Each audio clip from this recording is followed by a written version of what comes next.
All right, a few updates. One is an explosion heard in Dubai. I'll speak about that. A few updates about COVID that is happening, which obviously I'm speaking to people. I'm not just looking at the news. Then something in the silly world of the metaverse or whatever you call it. Okay, put your comments and thoughts down below and let me know if there's anything I need to speak about or share. So the first one, which is the big one, is there seems to be an explosion in Dubai. Now, I got these screenshots from Twitter. Yemeni, these are people who are obviously supportive of Yemen and the Houthis. So they put that there was an explosion. Then there were screenshots of, a street in Dubai, something burning. And there were also messages stating that they evacuated people from Expo 2020.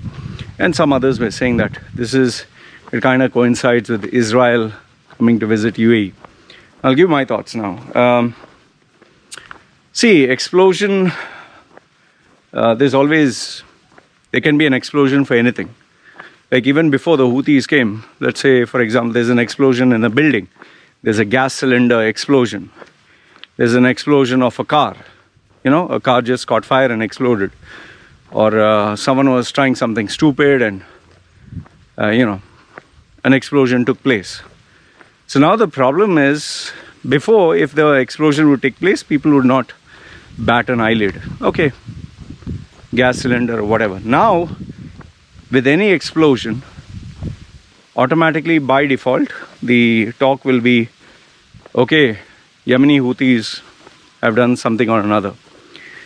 Now, if you check the Yemeni Houthi Twitter, even though they speak in Arabic, they have very clearly denied that they were involved in anything. I spoke to a couple of ex-military guys and all that. What they said is, the Houthis are denying it. If they said yes, okay, we can say that, oh, they are just, pulling our leg. Or maybe they did do something. But if they're denying it, means there's nothing got to do with them. However, the thought process is, one is, did this explosion take place? Number two is, was it in Expo 2020? Number three is, if there was an explosion, why wasn't it reported? Now, with regards to the images, I don't buy or believe that is authentic. You can take literally any photograph of something catching fire and say, this is a bombing, or there's enough and more of taking photographs and claiming the wrong things. Like, you remember that Muslim female in Pakistan who they said is, not Muslim female, female in Pakistan. A photograph was going saying that they are putting her to death for insulting Islam. But if you actually reverse check the image, it's actually an Indian actress, and it's fake news. And all the people who are ex-Muslims and who don't support Islam, they were forwarding this. Even YouTube channels were speaking about, oh, they are killing. And there was a change.org link sent even in my group. People just buy and swallow information without doing research. So as far as I know,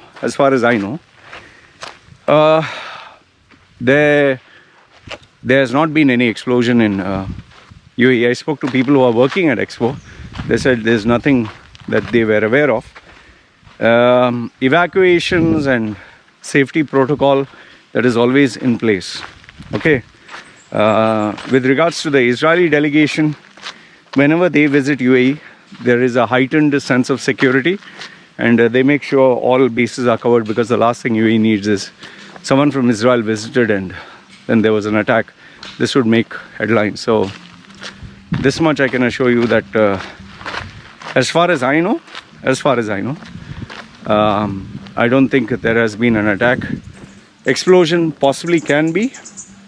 Evacuation can be, but I don't think it's related to Yemen attacking them. The second one that I want to address is the job market. I had to complete the December backlog, so I had taken a slight backseat. So that is why there were no updates or anything of that sort. But now, obviously, I finished it, so I'm going to start from Feb onwards. I made a few calls, checked with a few people who are there. The job market is picking up, but it's for, one is with people with experience. Number two is people who know how to make themselves, at least have a decent enough profile where the employer takes interest. They are just used to all this bullshit copy-paste profiles and people exaggerating. I brought in 4 billion, 5 billion worth of revenues, or 300 million. I brought down costs by 16%, improved process efficiency by 27%. All these numbers mean jack shit. Okay, everyone is doing it. Everybody is doing it. Now people don't buy into this. See, the problem is once people start bullshitting, everyone copy-paste the same bullshit. And please don't put your CVs on LinkedIn and advertise it to the whole world thinking that someone will see it. All you're doing is showing that you're desperate, and this backfires. And just because someone in the West put their CV on windscreens and was standing outside holding a signboard and all that, that might sound cool, but like I always say, exception to the rule is not a rule. Stop doing that. With regards to the COVID, the update that I've received from people, not just media, you can see in terms of the media that COVID, these truckers are, they're not going to keep quiet in Canada. And this is putting pressure on governments. Thailand is going to declare, I don't know how far it's confirmed, that it's no longer a pandemic but an endemic. It means it's a disease you have to live with. And if you follow the proper guidelines, you can travel. But the question is, the country of origin that you're coming from, will they accept you?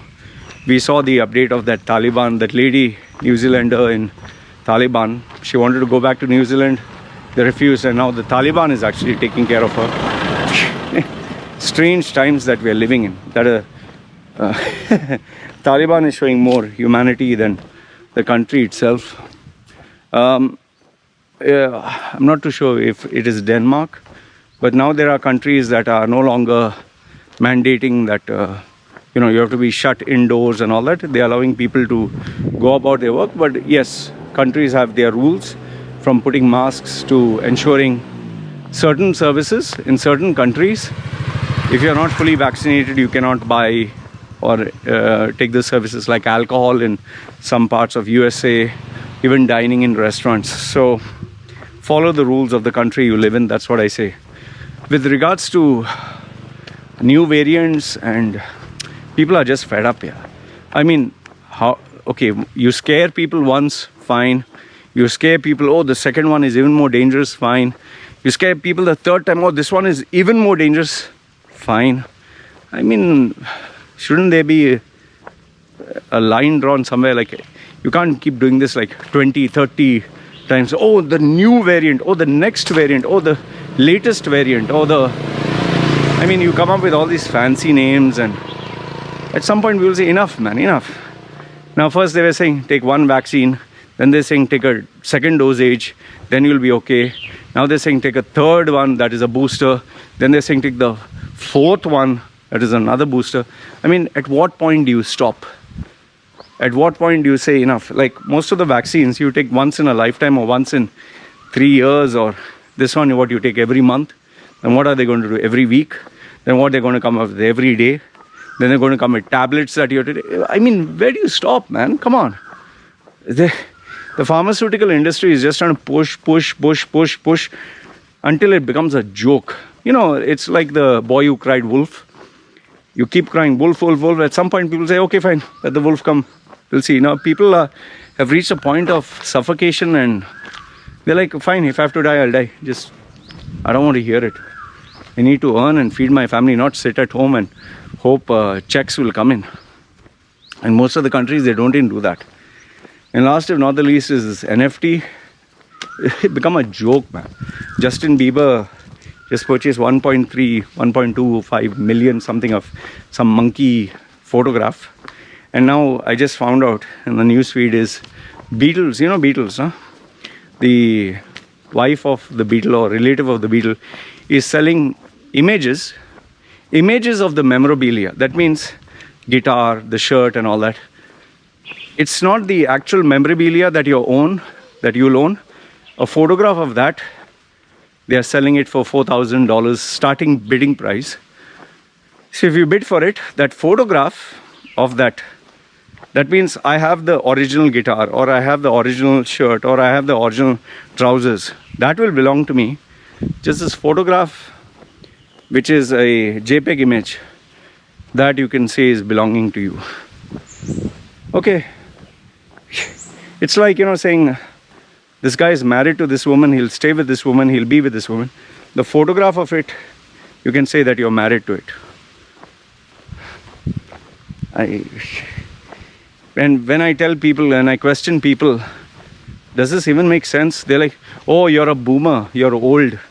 You don't know the digital world, the metaverse. Go like this guy who purchased $500,000 he spent to be the virtual neighbor of what, Snoop Dogg? $450,000 to be the virtual neighbor of Snoop Dogg. People are buying shirts, shoes, clothes, photographs and saying, I own this. Okay? Like UFC. You can own a piece of the action. They'll take a photograph and sell it to you. You just have to take a screenshot and then you have it. It's no longer a collector's edition. I don't know what's wrong with people. Fine, sell air. It's like people selling farts and air and poop and underwears. And some people are even ready to pay for a dirty underwear worn by a fighter because they're so crazy about that person. Fine, you have the money, take the... At least underwear is physical. Just imagine, okay, they'll sell you a photograph of the underwear. Okay, take it. What to say? Anyone wants my NFT? I'll sell it to you. I'll give you a discount. 95%. Crazy. Anyway, this is what I wanted to share. Let me know your thoughts in the comments below. Living in crazy times, man. Seriously. Alright? Please take care. It's me signing off.